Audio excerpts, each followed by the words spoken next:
These mysterious artifacts have been found in locations where no one's thought to look. So for today's video, I'm unveiling 15 of the most mysterious artifacts found in unexpected places. Starting with number 15, the Antikythera mechanism.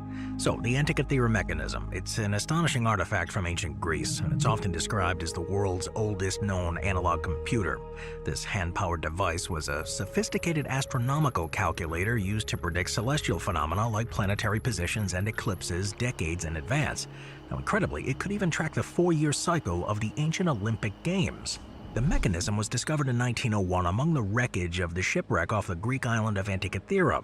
Initially a single lump, it was later separated into 3 main fragments, and it's now comprised of 82 individual pieces.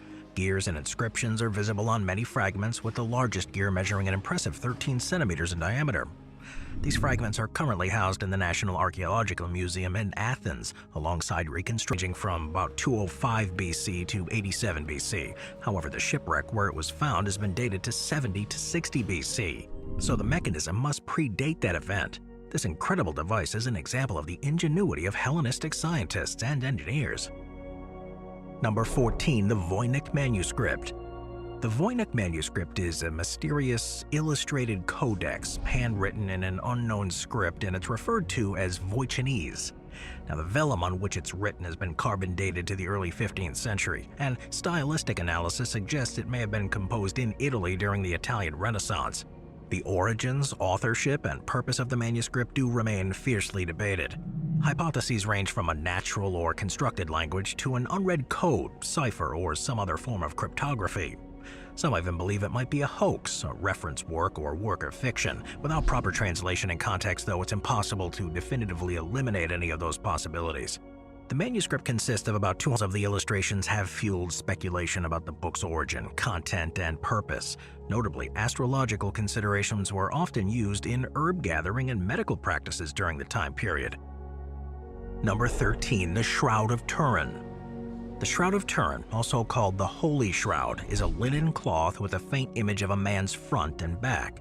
Now, many people, especially in the Catholic Church, believe it to be the burial cloth of Jesus of Nazareth, with his image miraculously imprinted on it. The human figure on the shroud is clearer in the black and white photo negative than it is in its natural sepia color. Now, this effect was discovered by Secondo Pia in 1898 when he took the first photos of the shroud. The shroud's documented history dates back to 1354, when it was shown in a village in France. The House of Savoy acquired it in 1453 and moved it into a chapel in Cambrai, where it was damaged by fire in 1532. Then in 1578 it was transferred to Turin, where it stayed since. It's been Number 12, stone spheres. The stone spheres of Costa Rica are over 300 spherical stones found in a delta on the island of Caño.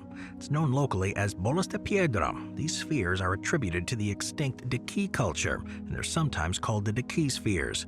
They're best known as stone sculptures in the Istmo-Colombian area, and some believe these spheres were placed in lines leading to the houses of the chiefs, but their exact purpose is unknown. Some archaeologists suggest that the spheres may represent solar systems or different phases of the sun and moon. Farm number 6, an archaeological site, dates back to the Aguas Buenas period, and it was a multifunctional site with a settlement, cemetery, and monumental architecture. This site includes mounds built with river cobbles filled with earth, and it contains large stone spheres in their original positions, and many of the spheres were moved from their original positions and now serve as a landscape decoration. The National Museum stores returned spheres at this site. Local myths and legends surrounding the spheres, some believe they came from sites into prehistoric religion. The site dates back to the dawn of the Southwest Asian Neolithic period, marking the appearance of the oldest permanent human settlements. This period is linked to the advent of agriculture, though it's debated whether farming caused people to settle down or the other way around. Göbekli Tepe, built on a rocky mountaintop, has no clear evidence of farming, adding to this debate. And current excavators interpret this site as a settlement based on recent finds like domestic structures, water installations, and tools. However, Klaus Schmidt, the original excavator, viewed it as a sanctuary used by nomadic hunter-gatherers with no permanent inhabitants. The exact purpose of the megalithic enclosures remains unknown, though Schmidt described them as, quote, the world's first temples, end quote. The site was first noted in 1963, and Schmidt began excavations in 1995. Number 10. The Dead Sea Scrolls. So the Dead Sea Scrolls, they're also known as the Qumran Cave Scrolls, the real museum in Jerusalem, and most manuscripts are written in Hebrew, with some in Aramaic and a few in Greek. They are primarily written on parchment, with some on papyrus and one on copper. While most scrolls date from the 3rd century BCE to the 1st century CE, associated manuscripts from the Judean desert sites range from the 8th to the 11th century CE. Well, bronze coins found at the site support that dating of the scrolls. The scrolls fall into 3 groups. About 40% are copies of text from Hebrew scriptures, 30% are texts from the Second Temple period that were not canonized in the Hebrew Bible, and the rest are sectarian manuscripts. These include documents that reveal the beliefs and rules of a particular Jewish sect, such as the Community Rule, the War Scroll, and the Pesher on the Habakkuk. Number 9. The Big Circles, Jordan. The Big Circles are 12 giant stone structures spread across Jordan and Syria. Now, despite being over 2,000 years old, they have received little archaeological attention and remain largely unknown. Cutting through them, indicating they're over 2,000 years old, but they could be much older. The circles, according to Kennedy, could have been built easily using local rocks by a dozen people working for a week. However, their purpose remains a mystery. It's unlikely they were used as cattle pens because the walls were too low to contain animals, and there's no need for animal pens to be precisely shaped. Of the 12 circles, 8 are in the west-central Jordan area between Wadi al-Hassa and the edge of the Shara escarpment, and 4 are just north of the Azraq oasis. A more recent big circle was also spotted in Syria. Number 8. The Dropa Stones. The Dropa Stones are claimed to be pseudo-archaeological artifacts. Now, allegedly, they're 12,000-year-old granite discs with inscriptions telling of an extraterrestrial crash landing on Earth. However, there are no records of these stones in any museum, nor the people supposedly involved in their discovery and translation. Over time, more fictional details have been added to Nui, but were met with ridicule. Some reportedly left for Japan and died shortly after. The discs are sometimes claimed to be up to 30 centimeters in diameter with 2 grooves forming a double spiral from a central hole, with hieroglyphs inscribed within the grooves.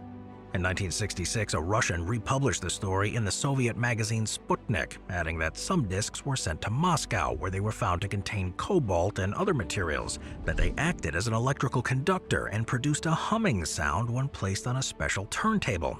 Well, in 1974, Austrian engineer Ernst Wegener claimed to have seen 2 Dropa stones in a museum in Shanxi, China, and he said he was allowed to photograph them but received no information. By 1994, the discs could no longer be found.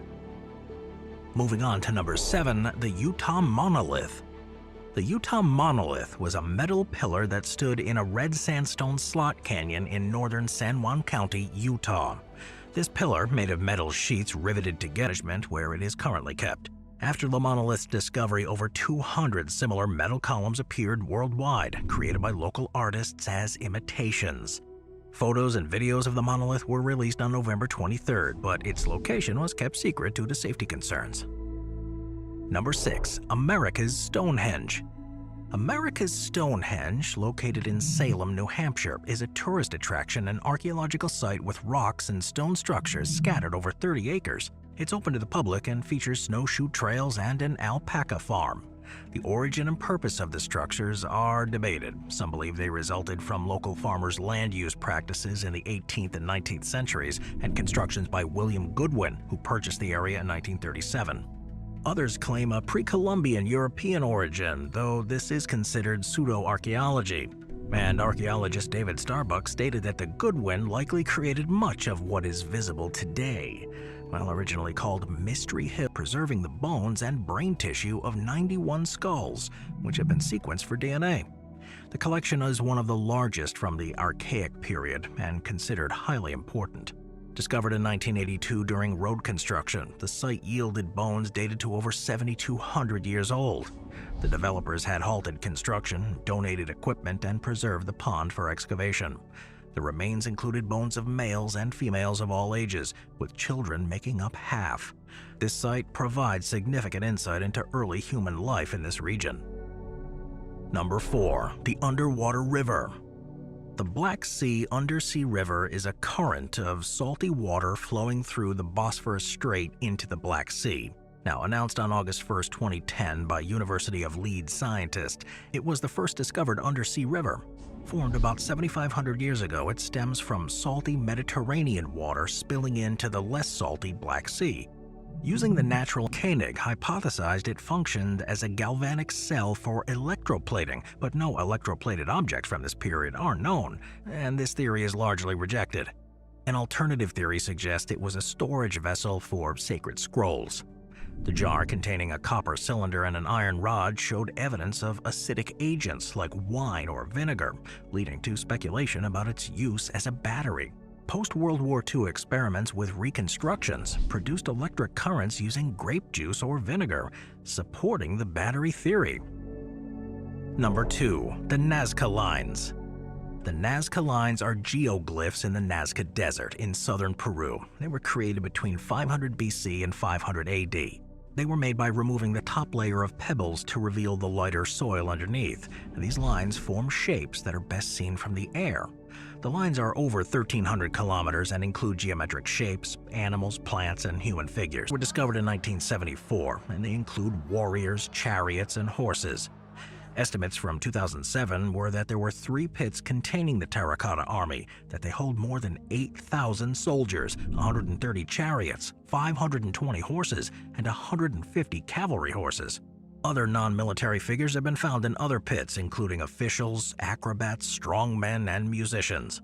For centuries, occasional reports mentioned pieces of terracotta figures and fragments of the Chin necropolis, roofing tiles, bricks, and chunks of masonry too. This discovery prompted Chinese archaeologists to investigate, revealing the largest pottery figurine group ever found. The construction of the tomb was described by historian Sima Qian in the Records of the Grand Historian, the first of China's 24 dynastic histories, written a century after the mausoleum's completion. He wrote that the first emperor was buried with palaces, towers, officials, valuable artifacts, and wondrous objects, while according to his account,